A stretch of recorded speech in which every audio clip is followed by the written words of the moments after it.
Hello friends, welcome और welcome back to my happy place my terrace garden. मैं शिल्पा भोपाल से। कैसे हैं आप सभी लोग? आशा करती हूँ गार्डनिंग में व्यस्त और मस्ती होंगे। आज है 13 मार्च, संडे है आज। तो वैसे तो मैंने कल ही अपने प्लांट्स की काफ़ी सारी रिपोर्टिंग कर ली थी। तो मुझे किसी ने पूछा था कि आप सॉइल मिक्स कैसे बनाते हैं, तो वो सॉइल मिक्स का मैं आज आप लोगों के साथ वीडियो शेयर करने वाली हूँ। और देखिए, आज फिर मैंने ये ज़रेनियम पहले मेरे उस तरफ रखे हुए थे, मैंने फिर से सारे चेंज करके इस तरफ रख लिए हैं, क्योंकि अब हम लोगों को ये बहुत ज़्यादा ध्यान देना होता है कि किस तरीके हमारे यहाँ पे कहाँ से कितनी धूप हमारे प्लांट्स के ऊपर आ रही है, क्योंकि मैंने नेट लगवाया है। तो ये भी देखना होता है कि कितने टाइम के लिए कौन से प्लांट्स पे कितनी धूप पड़ रही है। तो बस यही सारी अरेंजमेंट्स अभी चल रही हैं मेरे गार्डन में। और सारे ज़रबेरा को भी मैंने एक तरफ रख दिया है। ज़रबेरा भी मैं आप लोगों को जल्द ही दिखाऊंगी। मेरा ज़रबेरा का कलेक्शन अभी इस टाइम पे बहुत अच्छा हो रहा है, तो वो भी आज देखिए मैंने मेरे बहुत सारे प्लांट्स की अभी रिपोर्टिंग करी है। और अभी मैं अपने ये जो ज़रबेरा वगैरह जो मैंने आप लोगों के साथ शॉपिंग हॉल में शेयर करे थे, इनको भी मैं आज रिपोर्ट कर रही हूँ। तो मैं इसके लिए सॉइल बनाने लगी थी। तो मुझे बहुत सारे क्वेश्चंस हमेशा ही कमेंट में आते रहते हैं कि आप सॉइल कैसे बनाते हो।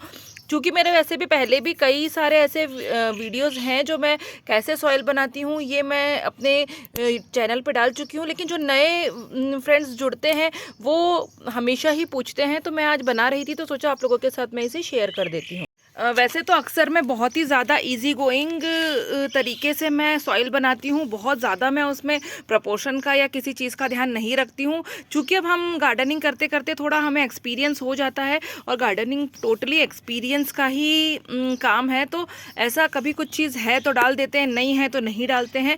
इस तरीके से मैं अपनी सॉइल बनाती हूँ। और कोई भी परफेक्ट ऐसा रेशियो नहीं रहता है कि बिल्कुल इतना पार्ट ये डाला तो उतना पार्ट वो डाला, ऐसा कुछ भी नहीं है। तो चलिए मैं आपको दिखाती हूँ कि कैसे क्या मैं लेती हूँ। तो देखिए, ये सबसे पहला तो मैंने ये एक पार्ट आपको लेनी है आपकी गार्डन सॉइल की। लेकिन चूंकि मैं गार्डन सॉइल यूज़ नहीं करती हूँ, अब मेरे पास इतने ज़्यादा प्लांट्स हैं कि जो हर साल मेरे प्लांट्स विंटर के और ये सारे निकलते हैं, उनको मैं एक बोरी में भर भर के रखते जाती हूँ, स्पेंट फ्लावर्स और ये सारे।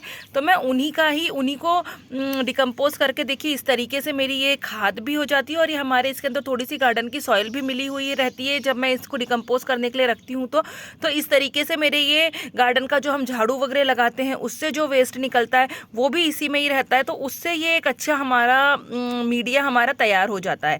तो आप लोगों के पास ये नहीं है तो आप एक पार्ट लीजिएगा गार्डन सॉइल का। मेरा तो ये जो है ये पूरा गार्डन वेस्ट का ही डिकम्पोज होके मेरा ये बना रहता है। तो मैं इसी को ही एक पार्ट लेती हूँ, मैं सॉइल अलग से नहीं लेती हूँ। तो क्योंकि इसमें बहुत ज़्यादा न्यूट्रिएंट्स होते हैं, जितने भी हमारे गार्डन से वेस्ट निकलता है उससे जो खाद बनती है वो बहुत ही ज़्यादा हमारे प्लांट्स के लिए बेनिफिशियल होती है। इसके ऊपर भी मेरा अलग से वीडियो है, आप चाहें तो मेरे चैनल पे देख सकते हैं। तो एक पार्ट आपको लेना है गार्डन सॉइल का, फिर एक पार्ट आपको लेना है, बराबरी से ही मैं लेती हूँ, एक पार्ट मैं लेती हूँ किसी भी कंपोस्ट का। तो ये है मेरी वर्मी कंपोस्ट, आपके पास काउडंग कंपोस्ट है, आपके पास जो भी कंपोस्ट अवेलेबल हो आप वो कंपोस्ट एक पार्ट आपको लेना है कंपोस्ट का। तो इसके बाद देखिए ये मैंने लिया है राइस हस्क।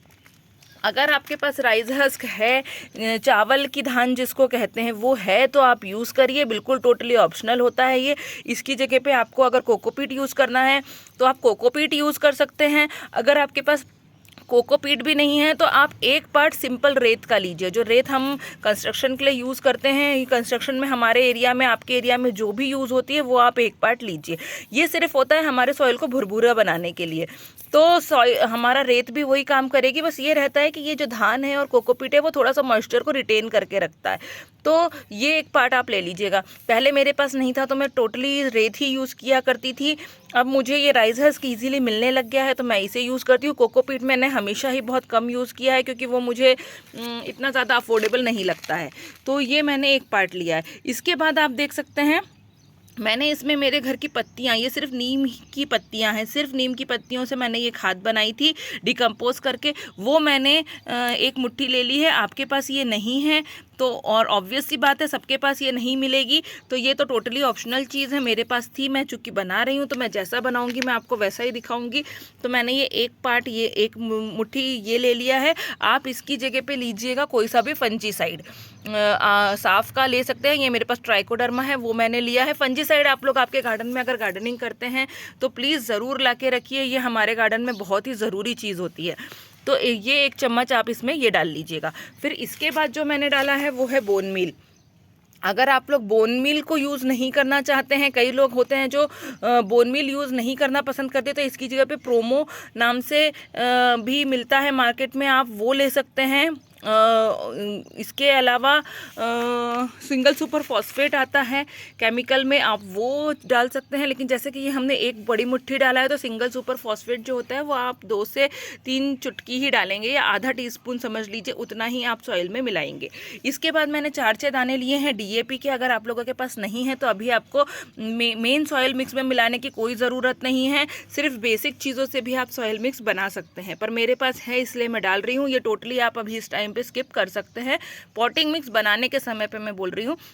बाद में अगर आप आपके प्लांट में केमिकल पे जाना चाहते हैं तो आप DAP के अगर रेगुलर बेसिस पे भी अपने प्लांट पे 4-6 दाने डालते रहते हैं तो ये हमारे प्लांट के ग्रोथ के लिए अच्छा ही होते हैं।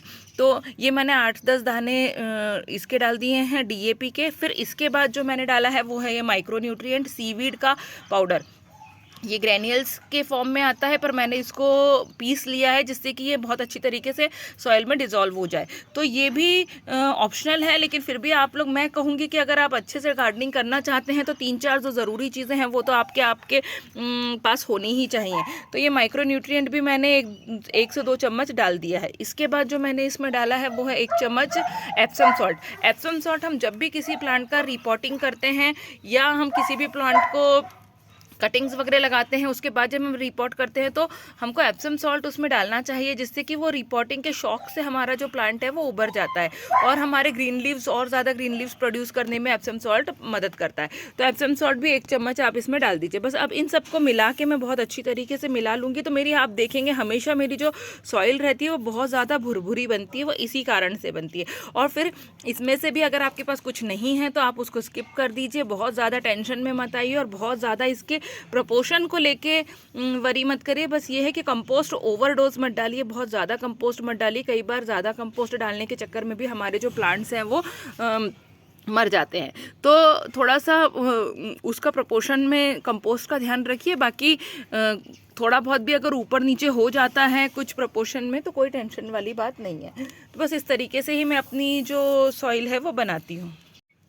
और आप ये देख सकते हैं मेरी सॉइल कितनी ज़्यादा भुरभुरी बन के तैयार हुई है। मतलब ये इतनी ज़्यादा मेरे पॉटिंग मिक्स की सॉइल भुरभुरी रहती है कि हम इसको महीनों बाद भी अगर हम इनकी हाथों से गुड़ाई करना चाहें तो हम हमारे पॉट की हाथ से भी गुड़ाई कर सकते हैं। इस तरीके की हमारी जो सॉइल है वो वेल ड्रेन्ड और भुरभुरी बन के तैयार होती है। और हमारे प्लांट के अच्छी ग्रोथ के लिए एक जो सबसे बेसिक फंडामेंटल जो हमारे इसकी ज़रूरत होती है वो होती है पॉटिंग मिक्स अच्छा बनना। तो आप भी इसी तरीके से अपने पॉट्स की पॉटिंग मिक्स बनाइए और अपने प्लांट्स की ग्रोथ को बहुत अच्छी तरीके से एंजॉय करिए। देखिए, तो बस फ्रेंड्स, मेरे आज के वीडियो में इतना ही था। अगर आपको मेरा आज का वीडियो पसंद आया हो तो प्लीज़ मेरे वीडियो को लाइक करिएगा, शेयर करिएगा और कमेंट्स करके ज़रूर बताइएगा कि आपको आज का वीडियो कैसा लगा। जल्दी किसी नए वीडियो में आप लोगों से मुलाकात होगी फ्रेंड्स। तब तक ले bye, take care, happy gardening.